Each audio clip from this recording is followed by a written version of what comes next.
Right, Jarmila, it seemed like a game that ebbed and flowed a bit tonight. How did it feel for you out there? Yeah, it was a bit strange. As I say, it was very cold, so the rhythm of the balls, new ones didn't really go anywhere, and then some of them just flew randomly somewhere, so it was a bit tough to find a rhythm. But the first set I thought I played well, and Anastasia helped me a little bit, so I didn't have to do as much work there. The second set kind of ran away from me, and she picked up her game. She started hitting a lot of winners, cut down for zeros, and I think my game dropped a little bit. And the third set, got back to the rhythm for one, but it wouldn't be a match if she didn't fight back, and she didn't want to lose, so she was going to do everything possible for it. And a few tie points here and there, a few good winners from her, and here we were back at 4-all. And but yeah, I set up the break point, and then I thought I played well the last few games. How pleasing was it to get back the momentum, I guess, after you'd lost it in that second set?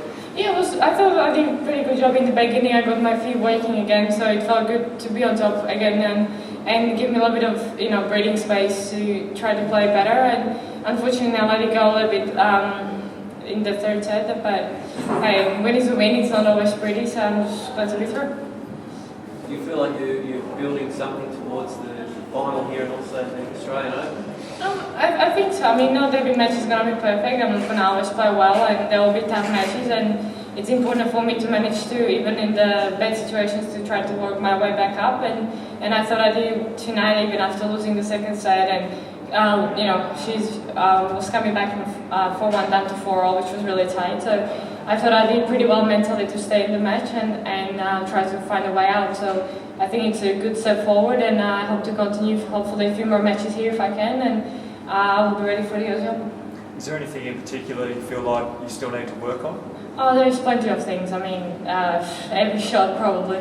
I'm still 33 in the world, so if even I was top 25, it still doesn't change the fact that I'm still only top 25. So if I want to get better, higher in the rankings, I need to get better overall. If it's mental, if it's my better shot selection, or cut few for zeros here and there, and keep more winners, keep hitting more winners. So I'm trying to do what I can, and not every day will be perfect, but I'm learning, and hopefully still only 24, so hopefully we'll get better. There were a few double faults that you threw in tonight, but you did serve well on the big points when you needed to. Were you happy from that point of view? I think I started tossing my ball really up front for whatever reason, and I couldn't. It felt like I couldn't get any much, too much from the balls. I don't know if it was because it was really cold that the ball didn't seem to be jumping as well from my racket as it did the night before. But I still hit about 10 aces or something, and I hit good serves when I had to, and I played on a good point, on a big point. So overall, I thought it was pretty good.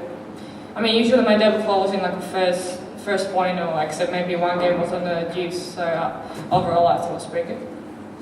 Got Mona Barthel next. Qualifiers, played a heap of matches to get to this stage. Have you played her before? No, I don't even know her very well. Obviously I know who she is, and I've seen her play here and there, but don't know much about her. But she must be playing well. If I'm guessing she beat Medina, since you're asking me that question.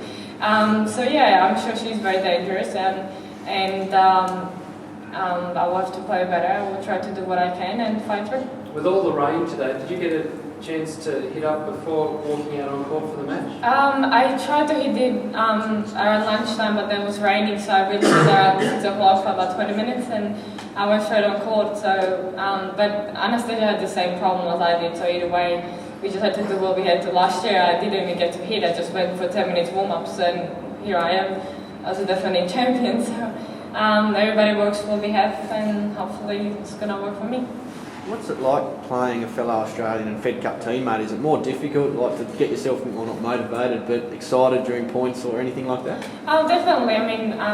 Anastasia is in our Fed Cup. We train together when we play Fed Cups, and at the tournament we see each other. And you try to still be pumped up and, help yourself and support yourself on the court, give fist bumps here and there, but you kind of feel like it can be maybe disrespectful sometimes to your opponent since you are friends and you know each other so well. So I was trying to kind of keep it to myself, just do it when I had to. So, she's a friend and she's a nice girl, and we play together and we're going to play together for a very long time. So I was trying, be nice and still be a friend. Playing a tennis match or not, you have to still respect your opponent, and be a good sportsmanship. You were talking about the cold as well, in Melbourne can be so hot. But is that Please give me the heat, I don't care where. but is that preparation, is it a problem because Melbourne can be hot? I'm just losing my time, really.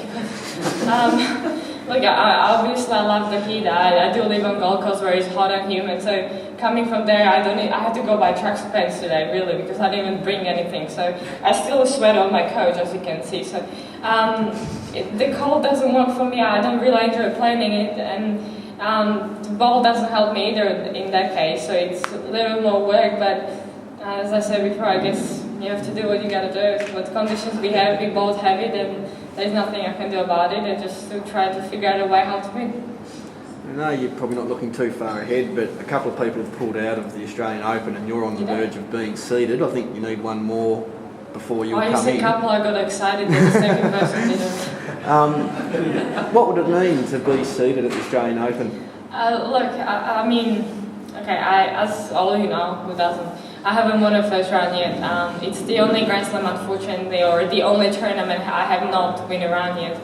I always managed to lose 6-1 and third for the last 3 years, as far as I can remember, and it means a lot to me if I could progress, and it will be a big thing to get it off my chest to pass the first round. And if I will be seeded or not, I will be very excited if I was, because it would mean that I belonged in the top, 32 inside of the Grand Slam, which is the biggest stage we have.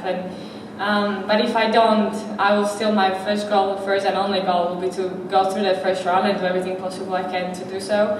Whoever is going to be on the other side, I can't get any worse draw than I had. I had Serena, I had Wickmeyer, I had them all. So you name it, I played them. I had Sharapova, I had, oh my god, literally everybody. So I'm going between 1 and 8, I think. So whoever is going to be there, I will be gladly going on court, fighting my way through, and I hope the public and everybody, all the fans will come and support and help me to get that 6-1 and third, get rid of that finally, and so I can have the first round finally, and the statistics have me as well.